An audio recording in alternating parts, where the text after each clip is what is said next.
The air in Pinewood carried the faint scent of damp earth and gasoline, a familiar cocktail that clung to Ellie Harper's clothes as she stepped out of her beat-up Toyota Corolla. The town hadn't changed much in the decades since she'd last lived here. Same cracked sidewalks, same faded diner sign flickering May's Place in neon green, same whispers of gossip trailing her like shadows.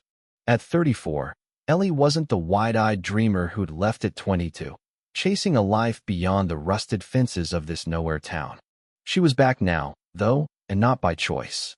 Her mother's death had dragged her home 3 weeks ago, a sudden heart attack that left behind a crumbling house, a stack of unpaid bills, and a box of old letters Ellie hadn't yet dared to open. She'd spent her days sorting through the mess, avoiding the inevitable small-talk ambushes from neighbors who still saw her as the girl who ran off. That morning, though, something shifted. A yellowed envelope slipped from the pile, her name scrawled in a handwriting she hadn't seen in years, Nathan Coles. Ellie's stomach twisted as she tore it open. Inside was a single sheet, dated 10 years back. "Ellie, I'm sorry. I didn't mean for it to go this far. Meet me at the old barn if you ever come back.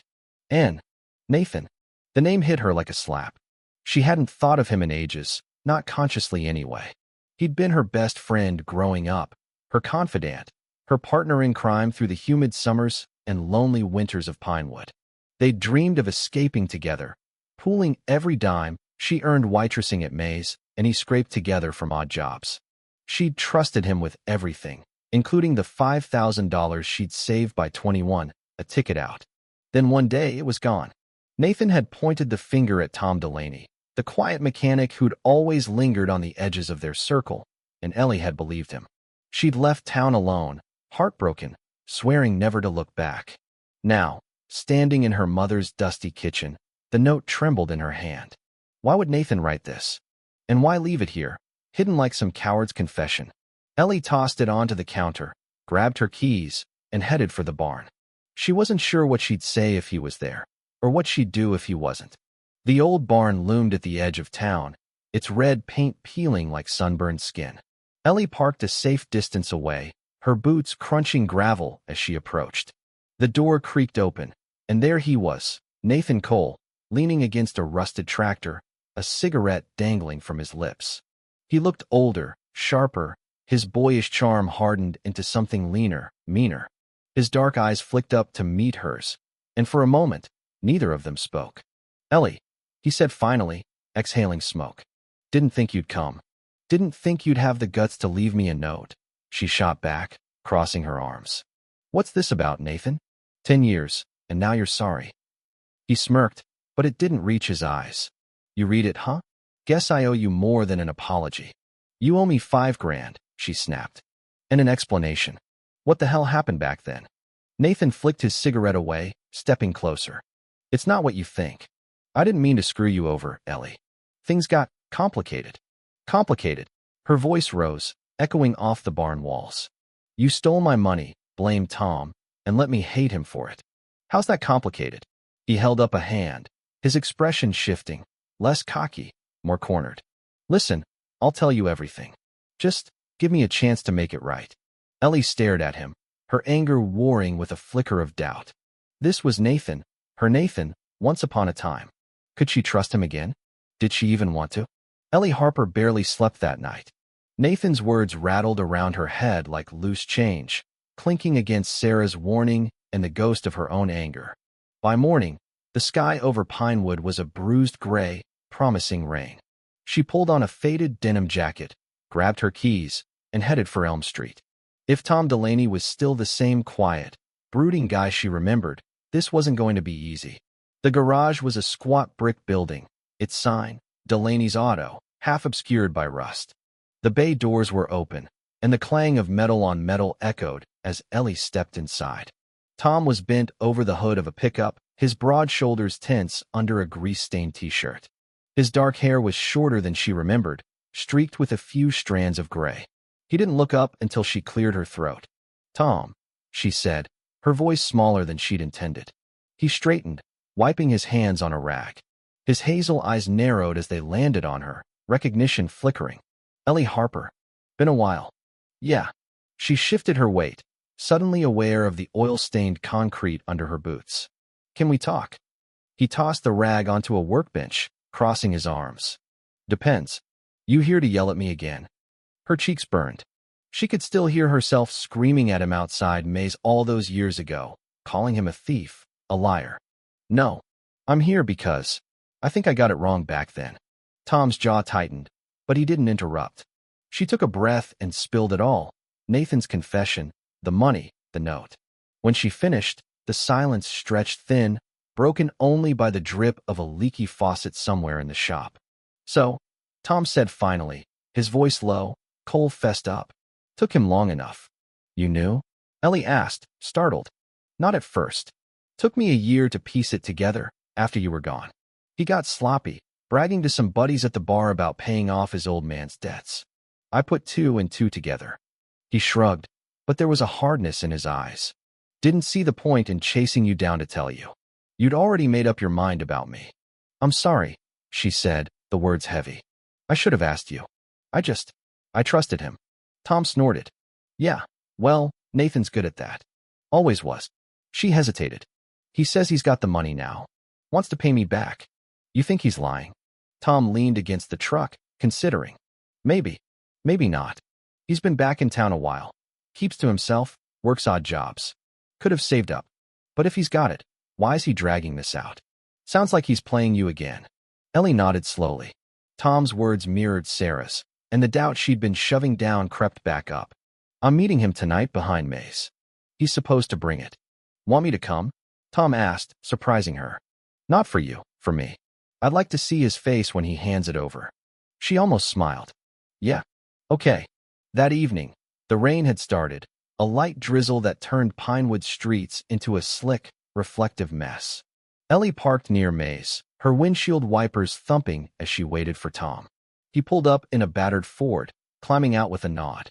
Together, they slipped around back, where the alley smelled of wet trash and fryer grease. Nathan was already there, leaning against the dumpster with a duffel bag at his feet. He straightened when he saw them, his eyes flicking to Tom. Didn't know this was a party. It's not, Ellie said. Just making sure you keep your word. Nathan's mouth twitched, but he bent down, unzipping the bag.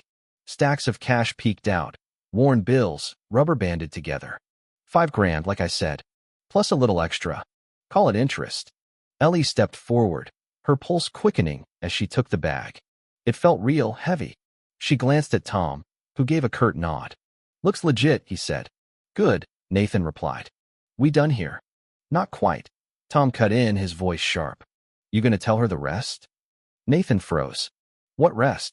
Don't play dumb, Tom said. I heard you back then, talking about how you laughed when she left. How you figured she'd never come back to call your bluff. Ellie's grip tightened on the bag. Is that true? Nathan's face darkened. He's twisting it. I was drunk, Ellie. I said a lot of stupid stuff. Stupid or true, she pressed. He didn't answer right away, and that was enough. The rain picked up, soaking through her jacket, but she barely felt it. You didn't just take my money, she said, her voice trembling. You took my trust.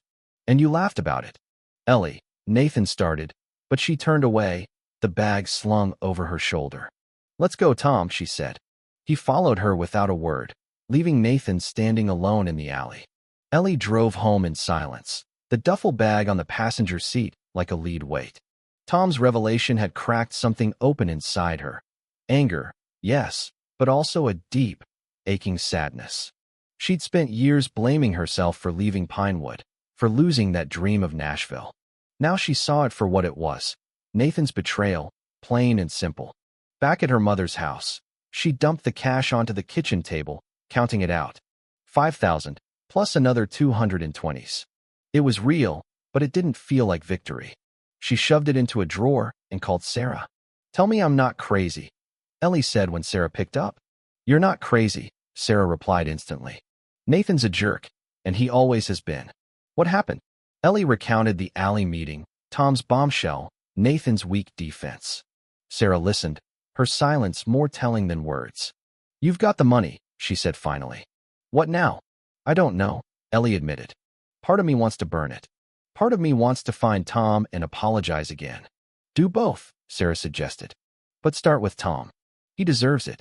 The next day, Ellie tracked Tom down at the garage again. He was tinkering with a carburetor, his focus unbroken until she spoke. Hey. He glanced up. Hey yourself.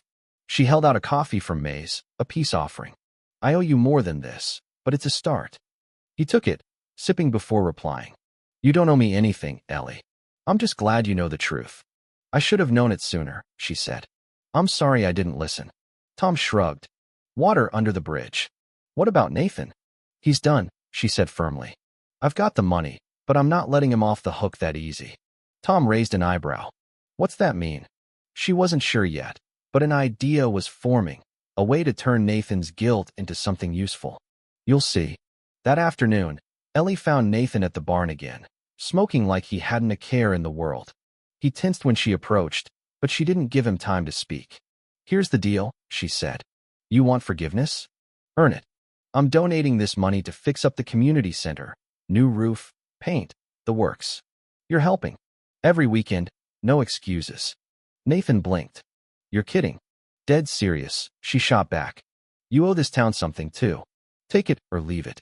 He stared at her, then laughed, a dry, bitter sound. Fine. I'm in. The weeks that followed were a blur of paint cans, ladders, and awkward silences. Ellie roped Sarah and Tom into the community center project, and Nathan showed up every Saturday, hammer in hand. At first, he barely spoke, but as the old building started to look alive again, fresh white walls, a roof that didn't leak, something shifted. He'd catch her eye sometimes, a flicker of the old Nathan peeking through. Tom watched it all with a quiet intensity, pitching in more than Ellie expected. One evening, as they cleaned brushes side by side, he broke the silence. You're good at this, fixing things. Am I? She asked, half laughing. Feels like I'm just stumbling through. Nah, he said. You're giving people a chance to make it right. Not everyone does that. She thought about her mother then, the letters she'd finally read, full of regret for pushing Ellie away. Maybe fixing things ran in the family. The community center reopened on a crisp spring day, Pinewood's residents crowding in with potluck dishes and cautious smiles. Nathan stood in the back, hands in his pockets, watching kids chase each other across the new floor. Ellie caught his eye and nodded. Not forgiveness, not yet, but a start. Tom found her later, leaning against the porch rail. You sticking around? He asked. Maybe, she said. This place isn't so bad. He smiled, a rare, genuine thing. Good to know. As the sun dipped low, Ellie felt the weight lift, just a little. Pinewood wasn't home yet, but it could be. And that was enough.